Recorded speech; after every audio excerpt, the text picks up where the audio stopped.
All right, I'm going to pick up the Nevi'im. I always say that wrong, the Nevi'im. We'll pick up the Nevi'im teaching today. The Nevi'im is something totally different, but more than the Nevi'im. We'll pick up the Nevi'im today. Ezekiel chapter 30. Been talking in the last few weeks about how Elohim, throughout history, has used other nations, Gentile nations, to punish us, his children, when we are out of line. We step out of the mitzvah. And then how he turns around and he chastises and sometimes even destroys those nations who did wrong to us, even though he allowed them to do wrong to us, to teach us to do right. Last week we talked about some countries that all of a sudden he was saying, and I will defame you, I will make you, have the insult of being treated like the uncircumcised. And we talked about how that probably points to the idea that the kings of these countries, or the leadership of these countries, were probably descended from Israelite colonists, Jewish colonists who had settled these areas generations before, and they had been so enamored by the things around them, by the countries around them, that they began to behave like the countries around them instead of like the Jewish people they were. We're going to pick up where we left off. He's still speaking to Mitzrayim. Mitzrayim is Egypt. Okay, it's the ancient Hebrew name for Egypt. The word of Yehovah came to me. Okay, so Mashiach has come to him again, pre-incarnate form. O mortal, prophesy and say, thus said Yehovah Elohim. Notice he doesn't say Yehovah your Elohim. It says Yehovah Elohim. It's like saying the Elohim. Okay? He's not saying I am the Elohim who is yours, who you've forgotten, as he was saying to some of the other cultures. He's saying to Mitzrayim, he's saying, I am Yehovah the Elohim, as opposed to all of the Elohim, the fake Elohim, the fallen angels that you worship. Well, alas, for the day. For the day is near. The day of Yehovah is near. Talking about a day of judgment that's coming. It will be a day of cloud, an hour of invading nations. A sword shall pierce Mitzrayim, and Nubia shall be seized with trembling when men fall slain in Mitzrayim. And her wealth is seized, and her foundations are overthrown. So the land will be pierced like a sword. People will be dying everywhere. Her wealth will be taken. Her foundations, that which made her solid and strong, will be overthrown. There will be nothing left of Mitzrayim. Let's look at Mitzrayim today. It's not a lush river valley full of gold and riches and treasures. No. It's one of the world's largest sandboxes. Across most of the country, nothing grows without a great deal of help.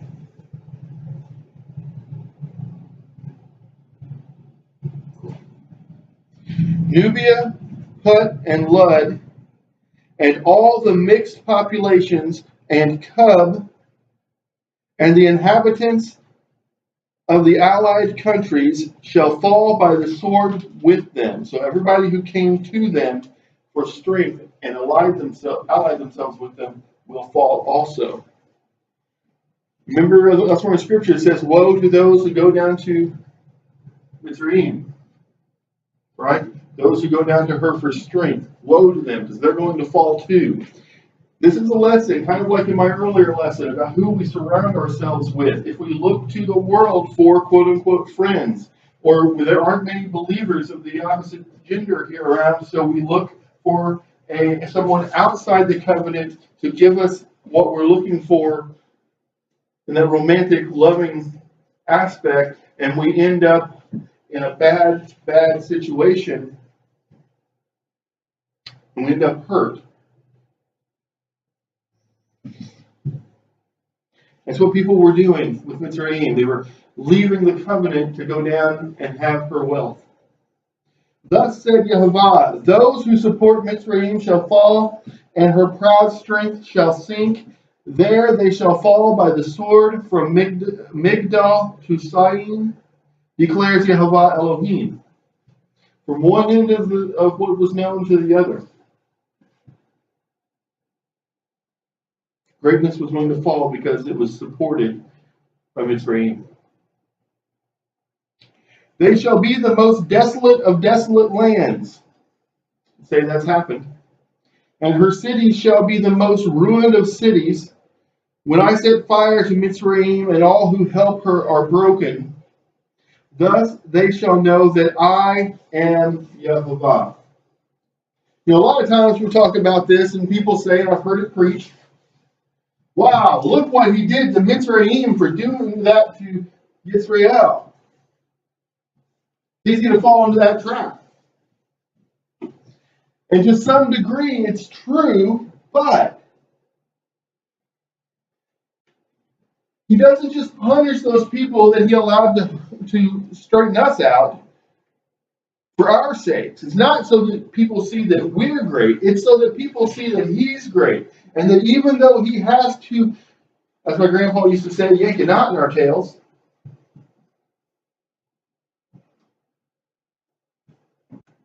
even though he has to let that happen for us to get right with him,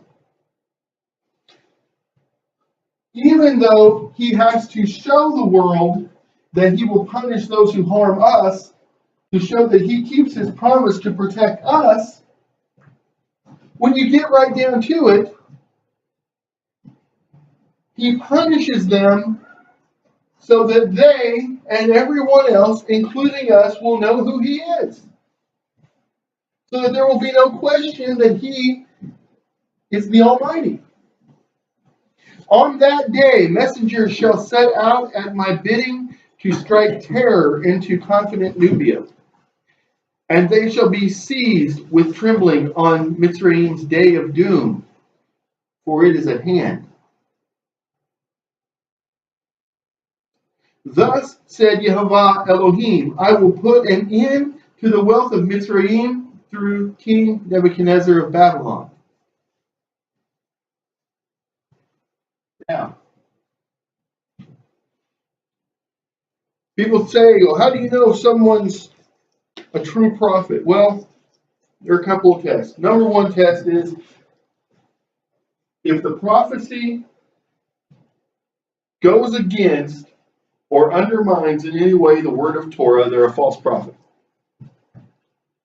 If their words line up to what is said in Torah, they're probably a true prophet, but there's another test you've got to run. Does what they say come true specifically? I'm not talking about general things like this drought is going to end soon. I'm talking about on the first day after the new moon that's coming, this drought will end. And then it happens. That's prophecy. Okay? That's foretelling. On the other end of it,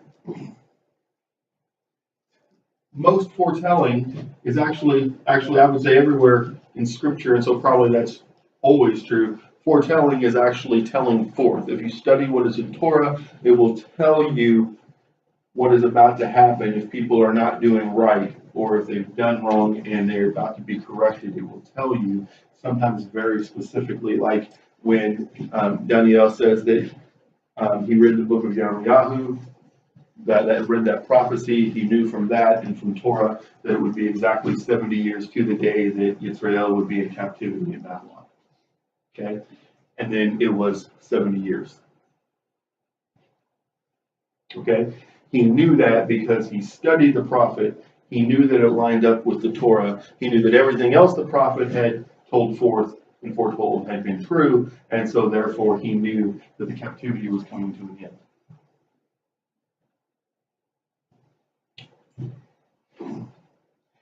This is a specific point when it says that, when he says, I will put an end to the wealth of Mitzrayim through King Nebuchadnezzar of Babylon. That cannot be questioned as to whether or not that is specificity.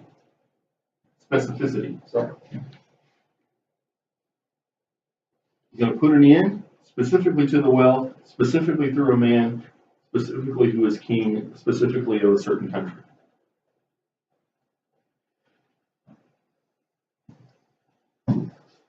He, together with his troops, the most ruthless of the nations, shall be brought to ravage the land, and they shall unsheath the sword against Mitzrayim and fill the land with the slain. History tells us that this happened. I will turn the channels into dry ground, and I will deliver the land into the hands of evil men. I will lay waste the land and everything in it by the hands of strangers. I, Yehovah, have spoken. The tributaries of the Nile ran dry in siege.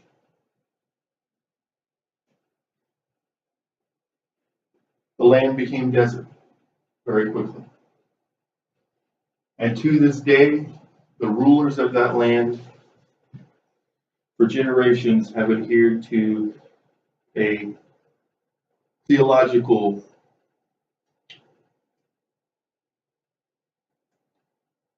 dream work called Islam, which teaches that anyone who does not believe as they believe deserves to die a bloody death. I'd say this prophecy was very specifically fulfilled. Thus said Yehovah Elohim, I will destroy the fetishes and make an end of the idols in Noph, and no longer shall there be a prince in the land of Mitzrayim, and I will strike the land of Mitzrayim with fear. I will lay Pathros waste. I will set fire to Zoan, and I will execute judgment on No. I will pour out my anger upon Sin, the stronghold of Mitzrayim, and I will destroy the wealth of No. I will set fire to Mitzrayim. Sin shall writhe in anguish, and No shall be torn apart. And No shall face adversaries in broad daylight. The young men of Avon and Pi-Beseth shall fall by the sword, and those towns shall go into captivity. In Tephanes, daylight shall be withheld. When I break there the power of Mitzrayim, and there her proud strength comes to an end. The city itself shall be covered with cloud, and its daughter towns shall go into captivity. Thus I will execute judgment on Mitzrayim, and they shall know that I am Yehovah. Again, they shall know that Israel is my people? No. They shall know that Yaakov was mine? No. They shall know that Yosef had the gifts that he had because I gave them to him? No. They shall know that I am Yehovah.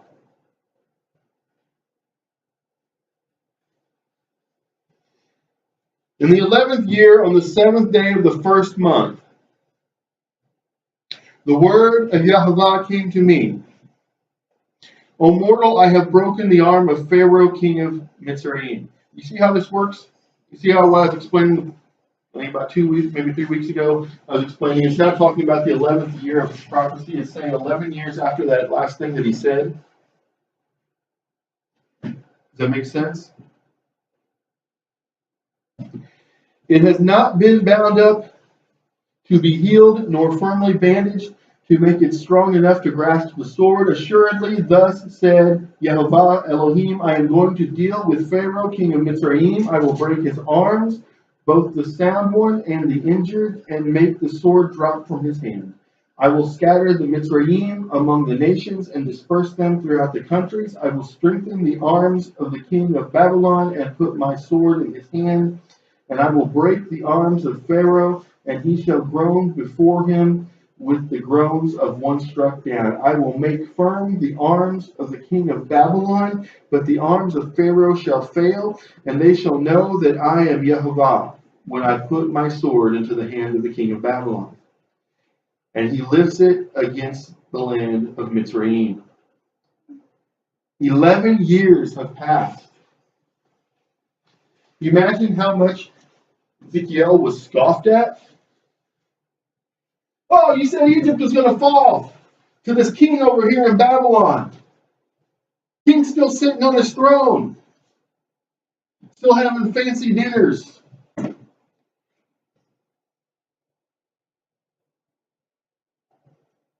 Mitzrayim still rules that part of the world. Ezekiel, you're an idiot. Have you heard that? How can you trust in this Yehovah Elohim? You say is the great and mighty God of our ancestors.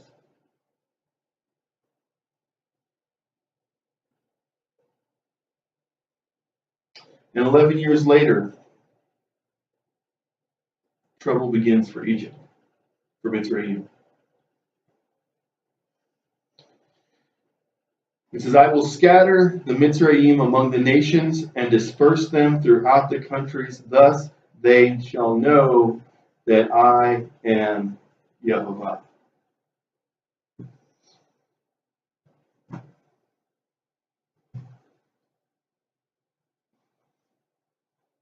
So that we know who he is. And so that other nations know who he is. That's why he does these great things. And what a blessing it is to know who he is. Midrash? When you say the tributaries of the Nile dried up, is that like other historical records that show like someone building dams? I would have to look it up. I want to say Josephus talked about that. I believe it was in the Wars of the Jews. I'm surprised that's not actually talked about in world history. How would they know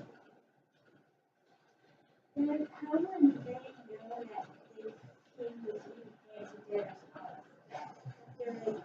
king was Because he was notorious for things like that. He talks about that. He talks about that in other books of scripture. Probably because he had a lot of Yeah. Back to your question, Jacob. It does not surprise me that world history in general doesn't talk a lot about that, because the second they do, then it will be brought up. But that was prophesied 11 years before it happened. And then they'd have to give credence to the prophet, which would be giving credence to Elohim, and the world doesn't want to do that. It sounds like a great feat Oh, in military strategy. That's honest. well, it's just like U.S. military requires its cadets to study the battle tactics of David, unless it's a battle tactic that he in Scripture gave credit to Elohim for, and then they don't want you to study that. They certainly don't want you to open up the Tanakh and read it for yourself. They just want you to study how he accomplished it, quote unquote, he accomplished it. Or not talked about, no.